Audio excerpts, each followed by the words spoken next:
Tomitiki katikati za maboko na yo. Tika yo okoka kokamba biso. Okoka komimoni sape kosala.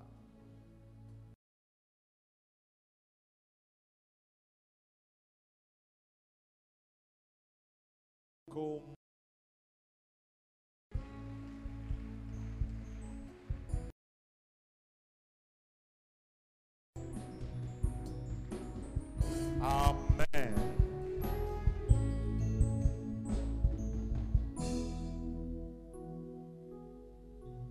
Nalingi moto oyo na semeno mobimba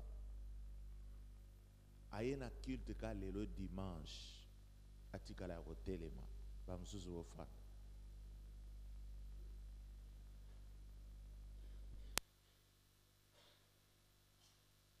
C'est tout ce que je voulais savoir, Bofan.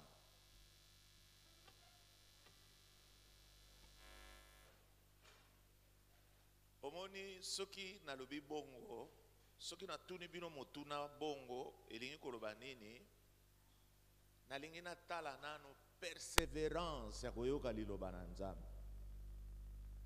Et je me suis dit que na kati na église oyo Nzamba pesa bino ngolu. Bozana pasteur moko ya malamu, pasteur moko ayebi liloba na Nzambe, pasteur azali ko dispenser liloba na Nzambe, mais batu mingi bazoyoka yete. C'est vraiment malheureux. Soki okoyoka ngai te, okokola te. Nayebi te oyo banaki kokanisa mardi. Oyo banaki kokanisa vendredi, puisque mardi na vendredi biso tozalakawa toza kolanda liloba na Nzambe. Donc elingo ani du mardi ti vendredi nateyaki lite ya moko ya makasi oyo na banaki kosepela ke mutu nyonso ayoka yango, me batu mingi boyoki na bino yango te. Alléluia. Soki ndenge biso tofandi awa nalobi biso nyonso toganga Jésus. Je crois que biso nyonso tokoganga Jésus. Mais ce qu'on a tout nanan. Tant tokoganga ba Jésus, tokobimisa combien de Jésus? Hein? So na biso nyonso toganga Jésus. Ba Jésus boni bakobima. Hein? Nazo yoka réponse à binote. Ba Jésus belé. Ba mzobolo ba moko. Hein? Banano ba lebi ke ba Jésus est belé bakobima. Pepanga. Banano ba lebi ke Jésus moko nde mutu akobima. Sikobino ba mususu boza côté ni. Ba sans décision. Banani oyo ba lebi que Jésus moko nde mutu akobima botombola misapi na bino. Donc nous banini les restes bondimi que ba Jésus est belé nde bakozala. Bongo? Hein? Hein? Bamsuna amen kutu azoko akolobata chaka.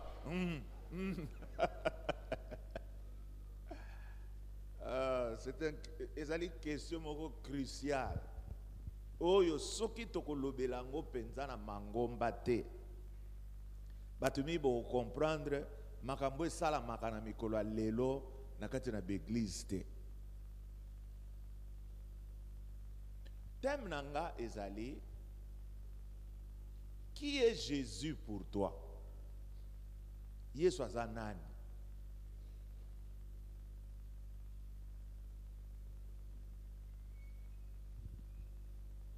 Tokotanga texte na biso oyo tomesana kotanga katikati na esika oyo ezali Matthieu chapitre 16.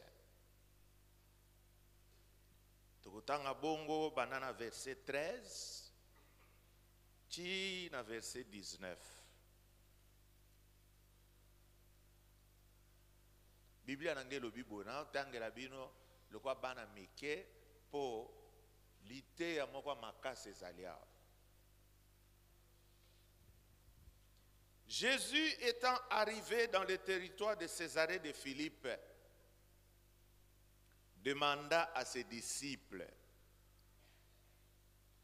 qui dit-on que je suis, moi, le Fils?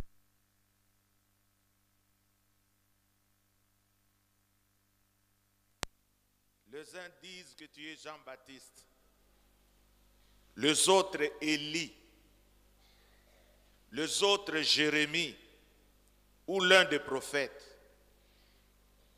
Et vous, leur dit-il, qui dites-vous que je suis? Simon-Pierre répondit, tu es le Christ, le Fils du Dieu vivant.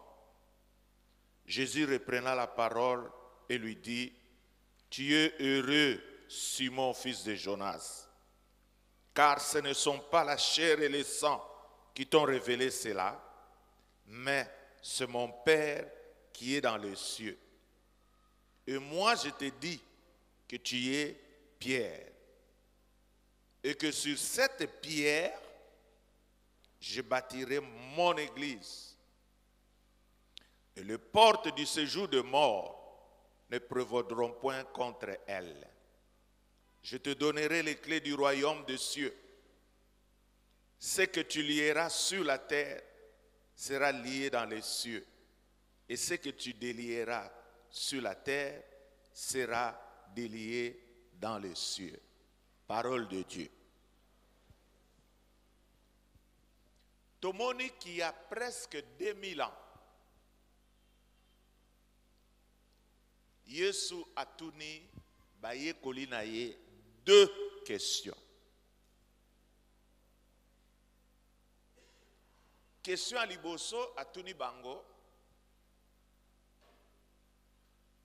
Batu baza koloba ke nga naza nani? Qui dit-on que moi je suis? Et puis question à mibale, qui dites-vous que je suis? Abi batu bazoloba nini ponanga? Batu ba pesi ba réponse.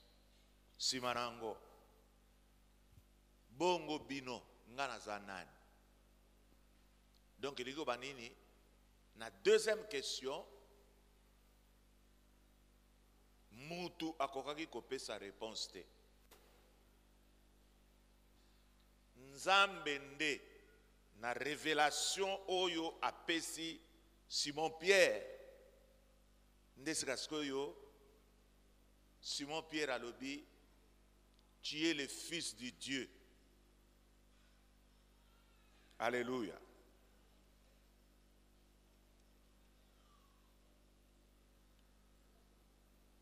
Tu es le Christ, le Fils du Dieu Saint. Jésus écoute alobi na hier, alobi Pierre, réponse wana yo pesi, eza yo te. Réponse yo pesi, tata na ngande mtu a révélé yo yango. Tu es heureux, Simon, fils de Jonas, car ce ne sont pas la chair et le sang qui t'ont révélé cela, mais c'est mon Père qui est dans les cieux. Donc, la première question, qui dit-on que je suis? Ce qui n'a mis kolo lelo, to bimina balabala, to zo tuna batu. Frère, Jésus Zanan, tu reçois combien de réponses? Hein? Est-ce que vous savez que les musulmans ont Jésus? Ce que chez les musulmans, Jésus a yebi loba amen. Bayebi Jésus en tant que prophète. Chez les rosicruciens, bayebi Jésus. Jésus a un grand maître. Chez les philosophes, bayebi Jésus. Hein? Bato basala philosophie, bamona penza comment c'est quoi? Ces philosophes ont passé leur temps à vouloir étudier Jésus-Christ et puis bamususu en l'étudiant, baiko bongo la mitema. Mais bamususu ils l'ont pris na ba façade ébélée. C'est vrai que Jésus-Christ, ba réponse ezali ébélé oyo ekoki koyela bato. Mais la question la plus importante ezali oyo Yesu Kristo azali pona yo. Oyo Yesu Kristo azali pona yo, elingi koloba ke ndeko okoki pe kokota katikati na mobulu oyo. Ya kondima ke Jésus-Christ aza prophète, Jésus-Christ azali boye na biloko mosusu oyo bato bakoki koinvente. Jésus-Christ azali nzamba bamindele, Jésus-Christ azali bona boye, biloko wane tondi na mokili meke. Biloko wana pe soki lati yo, ekoki kotinda yo pe awa na kata chapelle de la victoire, ozo sambela elongo na biso, me Yesu oyo ozo tatola, akokani na Yesu nga nazali kotatola te. Donc elingi koloba nini? Po tokoka kozwa image penza ya malamu, esengeli toyekola Jésus-Christ selon oyo Bible eza koloba ke yazali. Soki totali Biblia, hein? Makambo ezali kolobela biso sur Jésus-Christ. Tokoloba nini? Selon la Bible. Selon la Bible, Jésus azali oyo ayana mokili lokola nzambe. Kombo mususu oyo bapesa ye elingi koloba nini? Babengi ye Emmanuel. Emmanuel elingi koloba nini? Hein? Dieu parmi nous. Image wana na mitu ya bandimi mingi ezalaka nango lisusu te. Bandimi mingi bamonaka divinité ya Jésus-Christ te. Pour nini? Likolo ya ba tradition oyo tozalaka nango na mokili oyo. Likolo na tradition akolukaka ko fêter Noël. Ngana laka contre ba fête te. Bengana linga ko fêter ba fête oyo ezana tina. Noël eza mukolo nini? Fête ya Noël ya fête ani. Tala boli susu ko répondre ngate. Fête ya Noël eza fête ani. Hein? Loba makas? Mema msusu na yo kabinote. Noël eza ni. Mbotama na Yesu Kristo. Elingo banini image oyo ya Yesu Kristo abotami katikati na mokili oyo eza kopesa biso image ya Jésus ya humanité.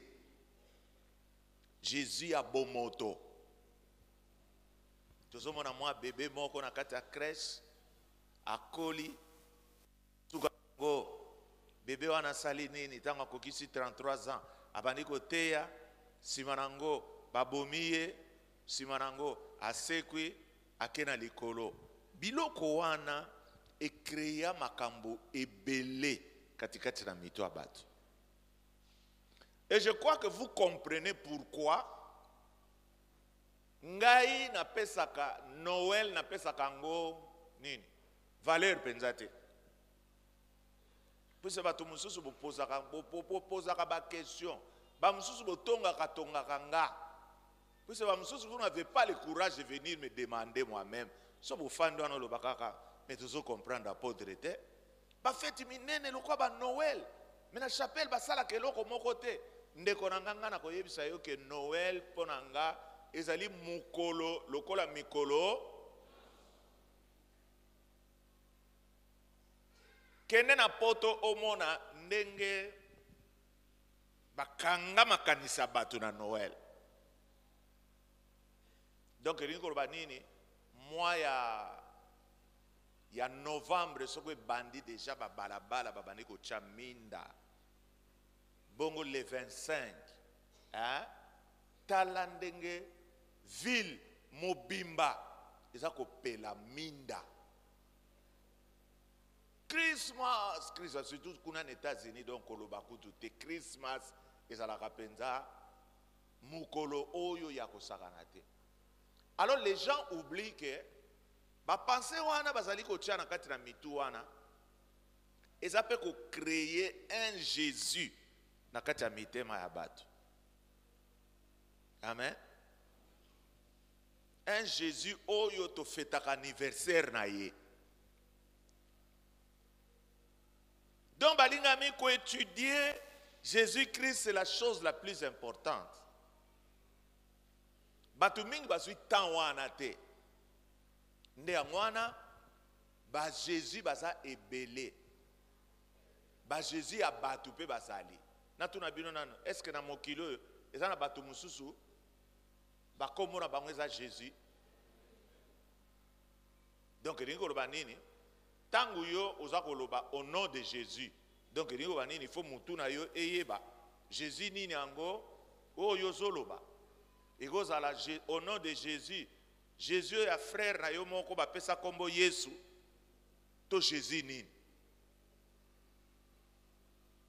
Na fandaki nazokanisa makambo.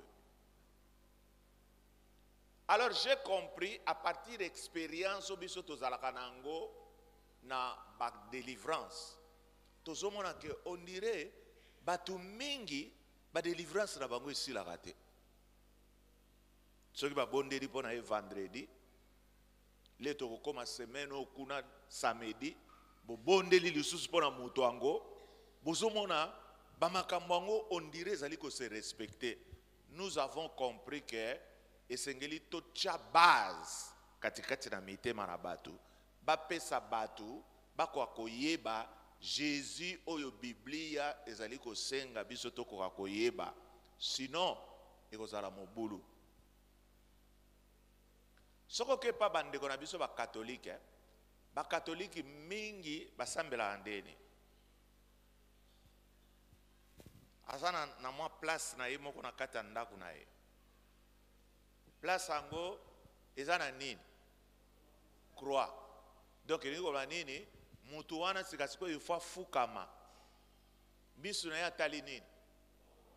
Croix wana na kamwa Jésus moko squelettique. Abani ko sambela o nkolo Yesu Kristo. Donc elingi koloba nini? Eza ko pesa biso image ya komona Jésus Christ lokola mutu. Oh. Et cela peut affecter notre foi. Mutu azanan mutu abangaka. Mutu azanan mutu adutaka. Mutu azanan bakisa. Mutu azanan bakisa lisusu. Donc bamakambo ebele. Donc elingi koba nini? Mutu soka zali ko sambela moninga na ye mutu elingi koloba nini foi na ye kozala solide te. Soka bondeli amoni ke mabondeli na ye wana ebandi kozwa lokola nini mwa ba retard bomoto ekosani bomoto kolobeleni. Oh mais allez-y non. Est-ce que vous avez dit makambo nazo yebisa bino? Bomoto na ye kolobelani. Labi na mwana neto ndire mabondeli oyo neto ndire ko simba te. Osa nini? Okati. Mais oyo aye azali ko sambela Yesu oyo azali nzambe. Qu'est-ce que Dieu dit dans sa parole? Il dit que rien n'est impossible à celui qui. Donc elingo la mutuana so bandiko sambela doute elingi ko yela ye mais Yesu ka kanisi ke oyo ngana zali ko sambela zali nzambe eliko banini akoki jamais ko se contredire, azali mwana na mutu te pona bongola makanisi na ye, oyo ya lobaki yango mutu ekokokisama, ata ekokisami lelo te, ngai na kondima kaka ke kokokisama. Et ça fait une différence. Donc, nous devons faire un effort pour toter batu Jésus-Christ. C'est vrai que batu baso yamba Jésus-Christ le quoi mo konzipe mo bikisi na bango. Mais sengeli aspect oyo toko kananu ko kotisa katikati na mitema ya batu. Batu mingi bayebi makambonga nazali kote ya lelo te.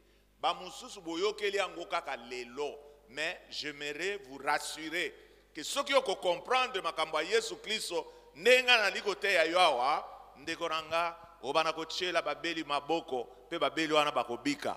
Po nini uza kondima ke Yesu aza katikati na yo azali nzambe eliko banini yo poko minzambe soko cheli mutu loboko nzambe wana aza kati na yo a communiquer guérison poko mona bilembo na bikamo.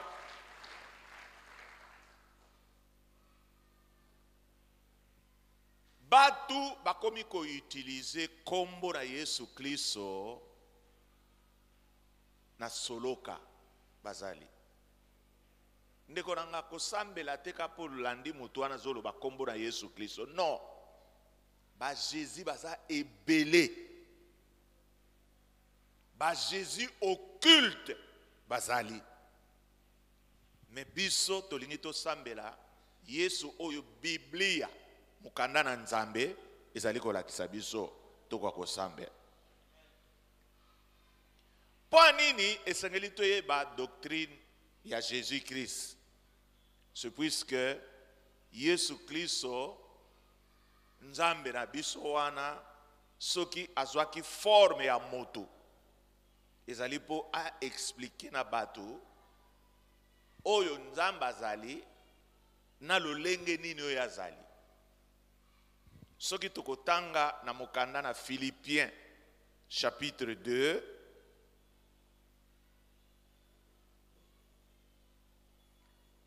bokoyoka likambo oyo liloba na nzambe za koyebisa biso. Philippiens chapitre 2 totangi bongo verset 5 tina 11.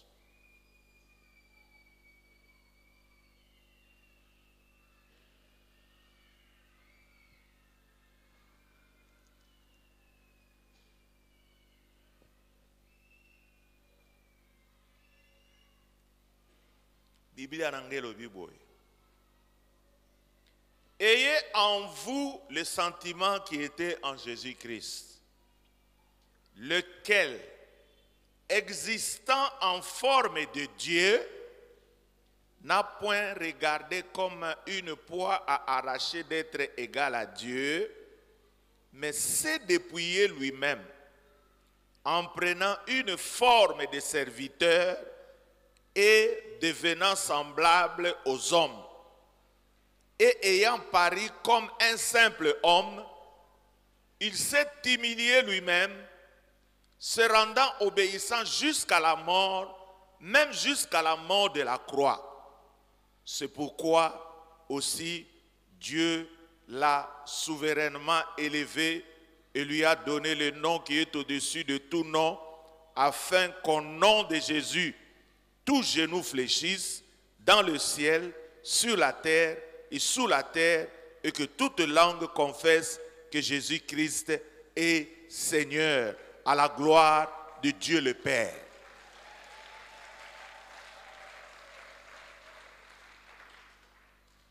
Dans verset 6, balobi, lequel est existant en forme de Dieu, il n'a point regardé comme une proie à arracher d'être égal avec Dieu. Texte soyo, babengaka ngo la kénose. Na grec babengaka ngo kénose. Ndenge nini bonzambe esalaki nini emikitisaki na nini nakolata nzoto na motu pona ko similier. Donc elingo banini na kati na texte oyo bazolakisa biso lolenge oyo Nzambe akitelaki biso na kati na mokili oyo pona kosala nini kolakisa biso oyo ye Nzambe azali na lolenge nini oyo asalelaka makambo. Ayant paru comme un simple homme. N'a apparaître le gars un simple homme. Dieu. Il s'est humilié lui-même, se rendant obéissant jusqu'à la mort, même jusqu'à la mort de la croix. Ami kitisi. Liboso na yo mutoza ko finga, mutoza ko tuka. Ami kitisi ti akufa likolo na croix. Nyonso wana pona nini? Poete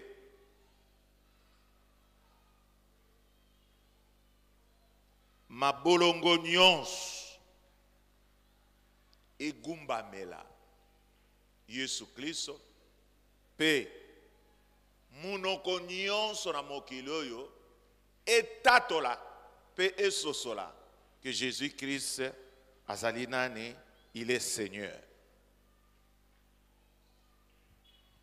Omoni na tabernacle na Ancien Testament. Ce basalaka tabernacle ezalaki nini? Eza kolakisa biso ke Nzambe alingaka ndasa nini? A habité parmi biso, parmi bana Nzambe. Et na période ya grâce, Nzambe sikasikoyo akiti ye moko. Na kati ya moto o bazobenga Jésus-Christ. Po anini? Po tokoka koyekola makambo mosusu ya bonzambe.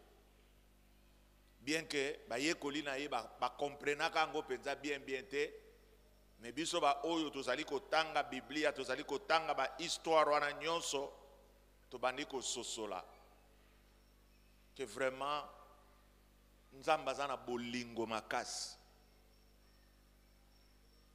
Nzamba tiki lola ayena se. Nzamba sepeli ko fanda na biso. Est-ce que Jésus-Christ a vivant na mikolo alelo? Hein? Wapi? Hein? Donc si kasiko tabernacle na komi nzoto na yo. Nzoto na yo memi Nzambe na kati na ye. Et je comprends pourquoi na kati na Bible balobi nous sommes des dieux. Liboso nga na banako telemele loko na ngabi oh nini boza ko blasphémer. Nous sommes des dieux. Biso to ba Nzambe.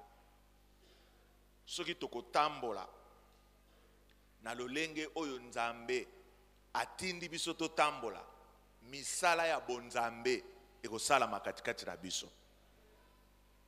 Beso bomoni église ya lelo bilembo na bikamwa ezali komonisa mapenza te. Eliko banini la plupart ya batu oyo batondisami na kati na église makambo bayebi yango te. Na peso exemple moko amuke. On pesa ki bandeko tozala na bango semeno mobimba. Mama moko azokende na Gambela. Mama wana ba accompagner na mwana na ye moko mwasi ya 20 ans. Ça solo kwa ba garçon mikolo alelo balingaka basi. Ça so garçon moko azolandaka mwana mwasi wana na sima. Mwana mwasi wana zana nani? Aha. Psst. Oh. Tala. Na le bien. Donc, comment monter comme tala na le bien. Moi, ça na tali à ce moment là garçon. Ça sonne tout na bino motuna. Garçon est-ce qu'on réussir ko battre moi na moi soin. Na tuni bino a réussir. Oh. ese mwana mwasi wana ta mosusu balingana ba garçon mais na ba condition esa kokoka ko réussir kondima mwa mobali wana pwani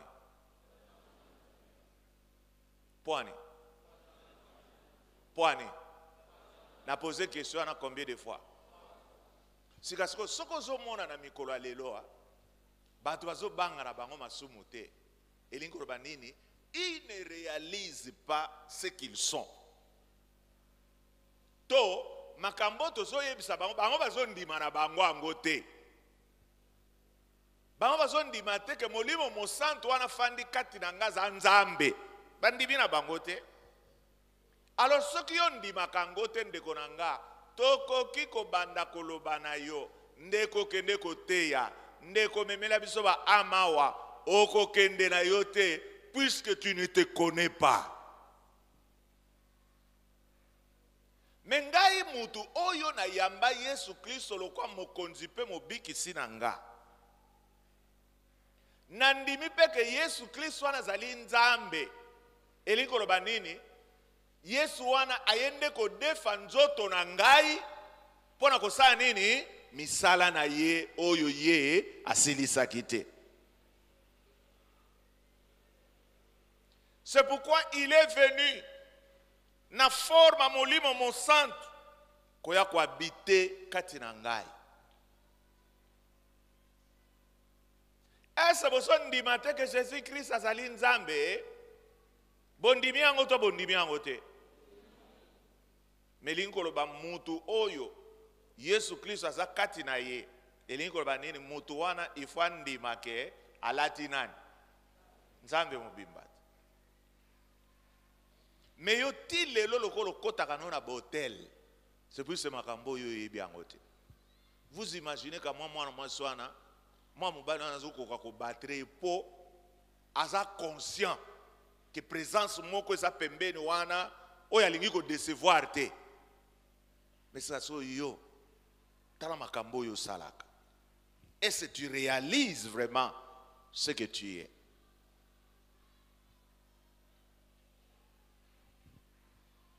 Donc divinité ya Yesu Kristo nde ya mwana ngana lina chango na motema na yo na makanisi na yo po lero yo kobanda kososola tango yo zo tambola ozo mimona ke bozo tambola mibale na nani na nzambe saso bana ko mituna nzamba ko kota na hotel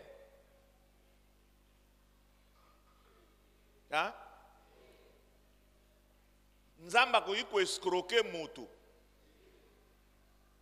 nzamba ko yiko kanga mbongo ya defa galingi na yiko zongisa lisusu te.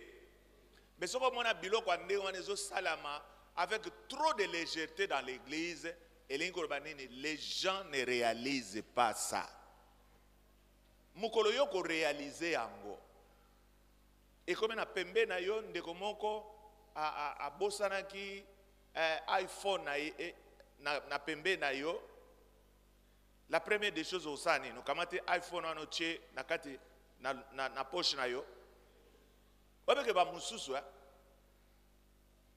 omona agangi pe hallelujah gloire à Dieu nzamba yoka mabondeli na nga bandeko oyo lera kongonda ngo bandeko na ngai bona boye akamati achango na poche. Il faut pas rire bino bozo seka po nini bomoni yango ekoma nango à la mode olokoti eloko wana kati na église olokoti $100 kocha na poche te $100 oneza ya yote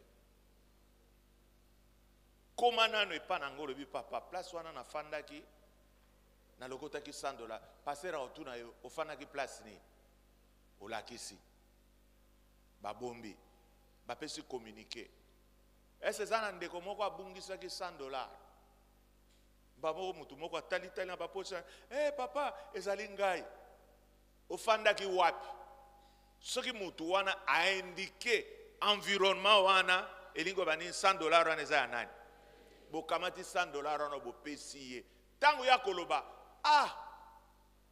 tika nzamba pambola yo alobi na ngana pambola yo ngabi mutu asali boye eza sero mama nzambe et puis kopambola ngo ya la randeni langage échangé mama tika nzambe apambola yo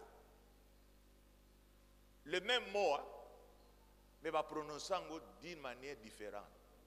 Mususa ne gola ba ah mais c'est zaba pambola yo mais mususa na euti na kata motema na ye.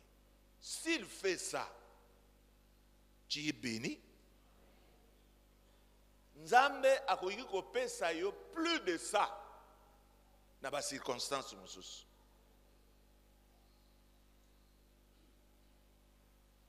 Donc sikasikoyo nalingina expliquer yo divinité ya Jésus-Christ. Pourtant na alo baboye lokwa yo Noé le kota yo tina mikuwa. Yo kanisaka ke Jésus-Christ ayaka na mokili. So na lobi ayaka na mokili lingolo banini. Abota maka, n'est-ce pas? Mengana kolakisa yo préexistence ya Jésus-Christ. Jésus-Christ ayaka na Bethléem te. Abotama na Bethléem te. Mais Jésus-Christ ayaka nde kokota na mokili na Bethléem. Et c'est bola na lingala nanga. Totanga nanu et puis bino ba obwana ma place à kokoma. Comment ça c'est un grand enseignement pour nous. Jean chapitre 1er.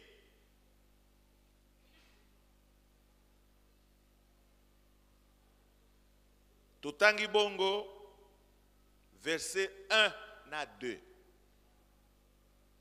Prenez l'accent que Jésus Christ a salaka na ye kala. Barbie, au commencement était la parole. Parole en anglais, comment on dit? Hein? Hein? Mais ce qu'on a dans la Bible, il y a témoin de Jéhovah, P minuscule. Ce n'est pas la même Bible. Au commencement était la parole. Et la parole était avec Dieu. Et la parole était Dieu. Elle était au commencement avec Dieu. Ne bandeli, ezalaki liloba. Liloba ezalaki elongo na Nzambe. Pe liloba ezalaki Nzambe. Liloba yango na libandeli ezalaki elongo na Nzambe. Sikasikoyo batu mususu boloba kasi bazoloba liloba. Bon balobi komba Jésus-Christ sao. Totanga na verset 14 sikasikoyo. Ndoko yeba liloba wane lingi koloba nini. Et la parole a été faite chair. Na linga lelobi nini. Liloba wane salaki nini. Elle a attaqué. Et elle a habité parmi nous, plein de grâce et de vérité. Et nous avons contemplé sa gloire, une gloire comme la gloire du Fils unique venu du Père. Et là, ça visionné. Où ton bandeli. Jésus-Christ a zalaki, toi zalaki te. Très bien. Est-ce que Moutuna ebane au fungwama? Totanga verset 30.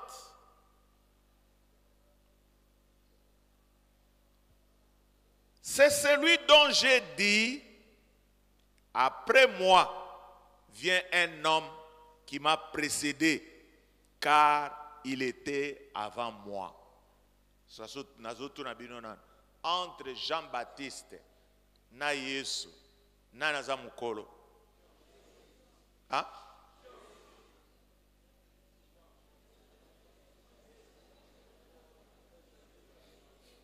Ozo répondre ka bongo to ko prouver nga. Mukolo en âge. Ezanani. Jean. Mais c'est kaskoyo yoka Jean Zakoloba ye a précéda kinga. Donc il dit avant que tout Jean abotama, Jésus-Christ a salaki.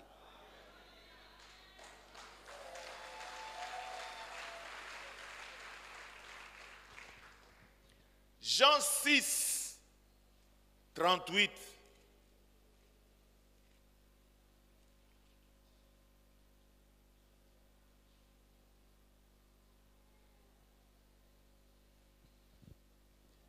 Car je suis descendu du ciel pour faire non ma volonté, mais la volonté de celui qui m'a envoyé.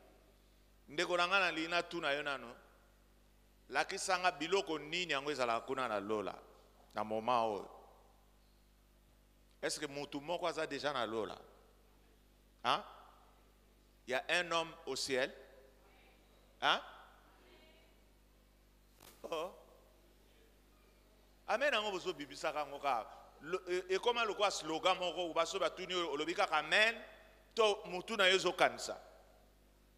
Na moment oyo est-ce que mutu moko azana lola? Ah, Mama Marie azana lola. Bon nani azana lola siko? Ah? Est-ce mutu ana lola? Na tuna bino na mutu ana lola? Na lina yoka bino nyusu boloba. Mutu azana lola?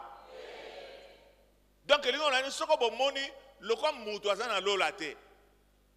Ya lobi ke ngana uti lola. Il est Dieu. Puis c'est mutu moko te na koti lola, na moni lola te. Bamsusu bosala guerre, Maman Maria, place yo fandi na lola, lobela bona boba. Ça ce sont des déviations. C'est pourquoi bino bana na nzambe. Soki na tango ya suka bozo tanga Bible te, bako lokota bino lokola bani. Lokola bambinzo. Et puis ba mususu pe bozali tozo sambela na bino awa, bakoma ko manipuler bino na ba pasteur mususu, na ba prophète mususu qui ne connaissent rien sur la parole de Dieu, basa ko yela bino nzamba lobi na ngaboye, nzamba lobi na ngaboye, lokola bolinga ka biloko moko extraordinaire, bosa ko mi pesa, bosa ko pesa bango ba mbongo. Et vous savez que le Saint-Esprit m'a révélé que batumingo pesa ba prophète wana mbongo kolekana ba mbongo bino bochaka na kati na église. Ya mobulu.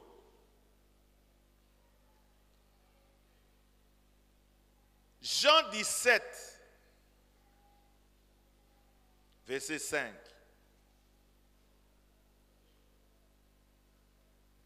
Et maintenant toi Père, glorifie-moi auprès de toi-même de la gloire que j'avais auprès de toi avant que le monde ne fût. Donc, Jésus Christ, avant que tu mokilo ezala, azalaki to azalaki te. Et maintenant, je comprends pourquoi. Au moment où baninga basa ko adorawa, namoni batumsu sens même adoration boyebi na bino angote. Bamsusu basa ya kofanda bona boye, sopiso boyebi na bino eloko moko te. Vous vous imaginez que mbala moko ndenge bino bofande ya. Bomonika pour Jésus-Christ abimeli biso. Hein? Alobi, adorez-moi mes enfants. Ça sera tout na bino nanu église aux alandeni. Na tunyo nan et aux alandeni. Hein? Oh, réponds-moi. Église aux alandeni en adoration. Donc adoration à liboma. Batu mususu bakolala na se. Mais ça sera tout na bino nanu. Yesu Christ ango azali to azate. Ndenge nini kasika siko zoko kwa kolala na sete. Sopi se biloko yebi na yango te. Ba musuku tubomona ka batu mususu ndire bisaka te leka bango. Yepe, so comme une adoration ndire kaka ye kaka. On a atomola maboko mabe, ale la mabe ngana ndima akolela na bango anate ndeko nanga. eloko oyo mutu wana azali ko ressentir na kata motema na ye yo yebi na yo yango te. Yo mesana mutu bakumisaka Mobutu Sese Seko azalaka mutu saso yo pe Jésus Christ na yo lokola azalaki na mutu oza koyemba na yo avec beaucoup de légèreté. Mais ce qui yo ndimi penza ke le temple de Dieu ezali tabernacle ya Nzambe et donc na présence ya Nzambe ndeko nanga mutu moko te akoyi kokabola yo na ye.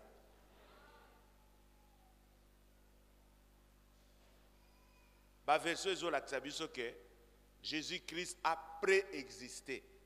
Il a existé avant que Makamba Bethléem et Salema. Jésus-Christ est éternel. Moutaza éternité à Moutou. Il faut totalement la dimension spirituelle.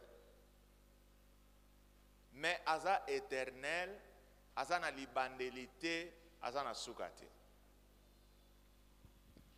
Ésaïe chapitre 9, verset 5.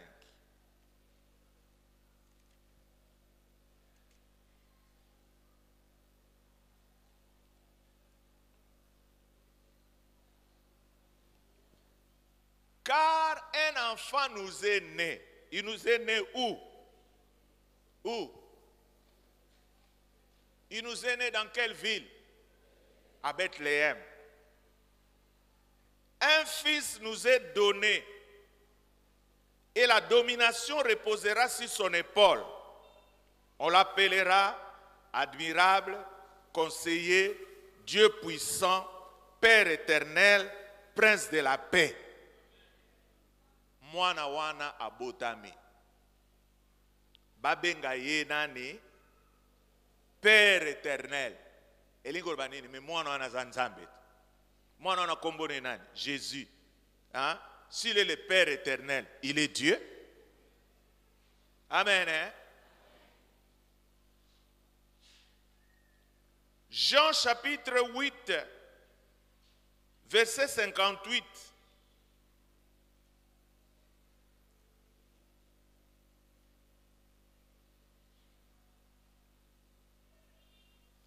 Jésus leur dit, en vérité, je vous l'ai dit, avant que Abraham fût, je suis. Je suis, Ezali, Kombo Nzamba Lakisaki, Moïse, n'est-ce pas? Je suis, Elingi Kolobanini, Jéhovah. Hein? Je suis l'Éternel. L'Éternel. Celui qui a l'éternité.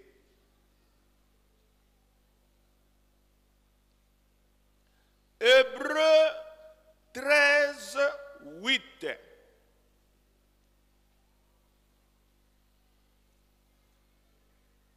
Biblia Nanga elobi boye. C'est un verset que vous connaissez tous, mais n'empêche que tout kotanga yango. Jésus-Christ est le même hier, aujourd'hui et il est éternel. Ne peut être éternel kaka muto yo azanzambe. Amen. Apocalypse 1, verset 4 à 8.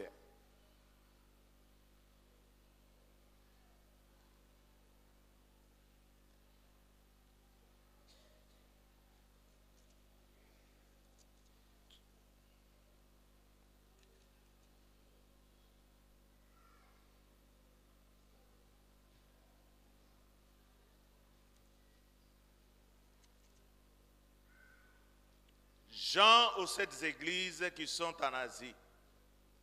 Que la grâce et la paix vous soient données de la part de celui qui est, qui était et qui vient. Donc, les 3 temps, c'est-à-dire que se confondent dans la vie. Les présents, les passés et les futurs. Et de la part de cet esprit qui sont devant son trône. De la part de Jésus-Christ, témoin fidèle, le premier-né des morts et le prince des rois de la terre. À celui qui nous aime, qui nous a délivrés,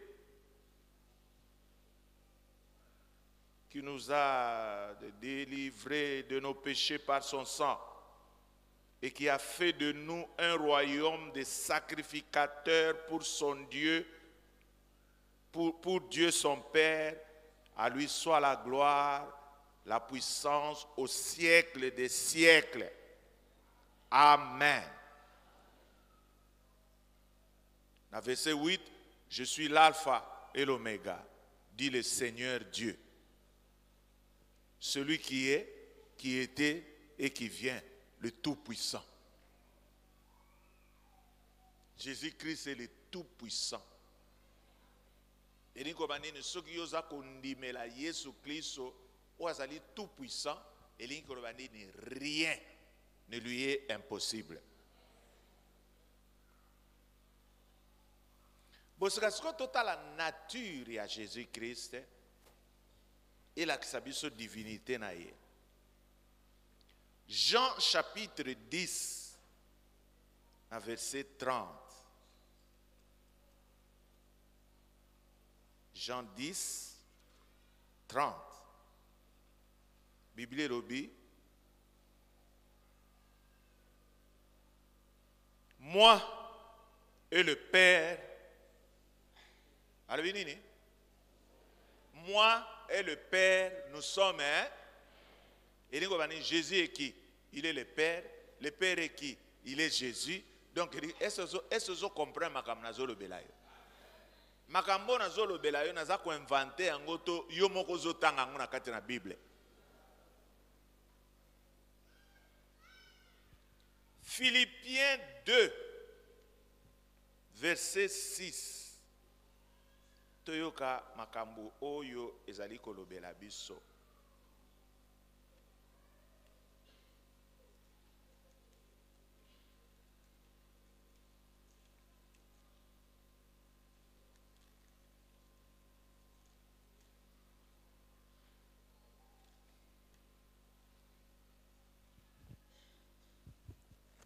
Philippiens 2, verset 6. Et le binabiso boye.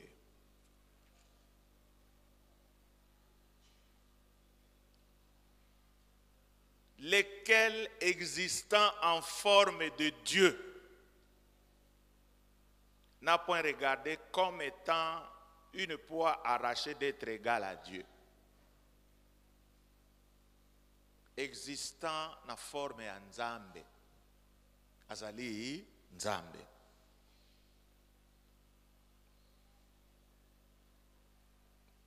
Colossiens 1, 15.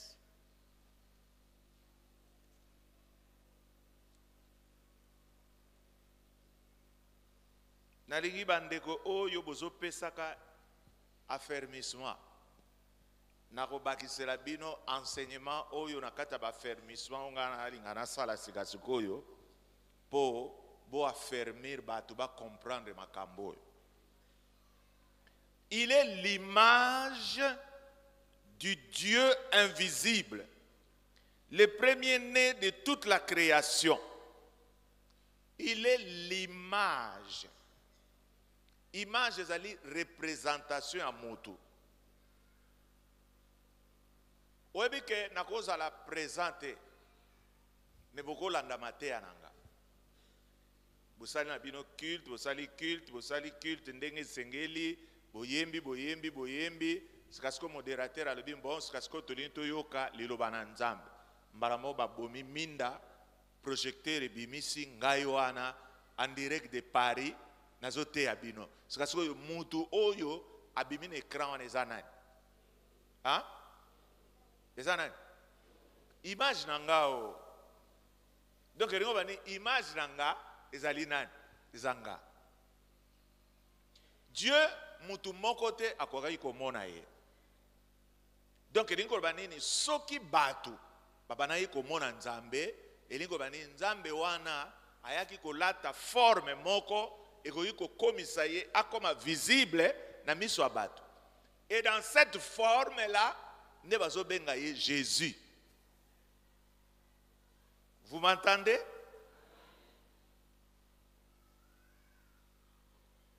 Deux, Colossiens kakawana, verset 9. Bible le Bible. Car en lui habite corporellement toute la plénitude de la divinité. C'est-à-dire, bonzambe nyonso etonda katina ye. Balobi, la plénitude. Eli korbanini, bonzambe nyonso ezana katina ye.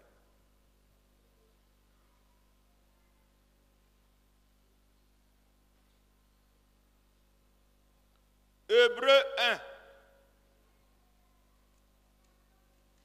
1 à 3.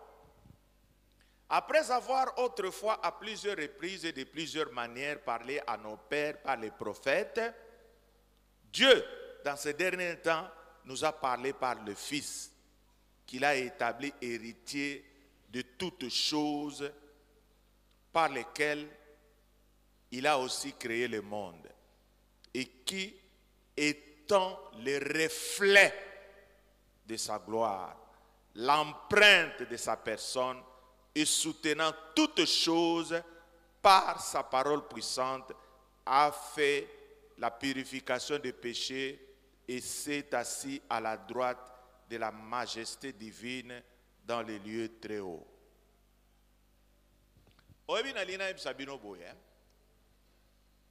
Trinité est compliqué pour un moto. Basengi na biso na likambo etali Trinité tondi makaka. Moto akoki ko expliquer Trinité te. Soko lingo yeba yango sani salamakas mokolo yo kokutana ndena Jésus Christ face à face. Tunaye, dit Jésus, nga na comprendre te, expliquer biso nanu le Père, le Fils et le Saint-Esprit zandengeni. Mais soko yeko tunanga apôtre Alpha na kopengwisa yo. Balobi balobaki nini na bandeko ya Lazare? Ne t'ai-je pas dit que si tu crois, tu verras la gloire de Dieu? Il y a certaines choses dans la Bible oyo moto ako expliquer te. Mais basengi na biso to sa nini to croire. Amen.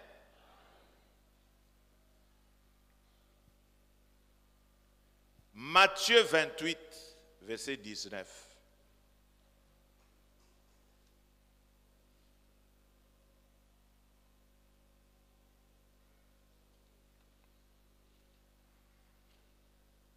Bapasa mususu bamonaka balobi biloko yalaka na makambu trop côté ya bato kotia bango mobulu mais bakomi yango na Bible il faut boter yango bato. Allez,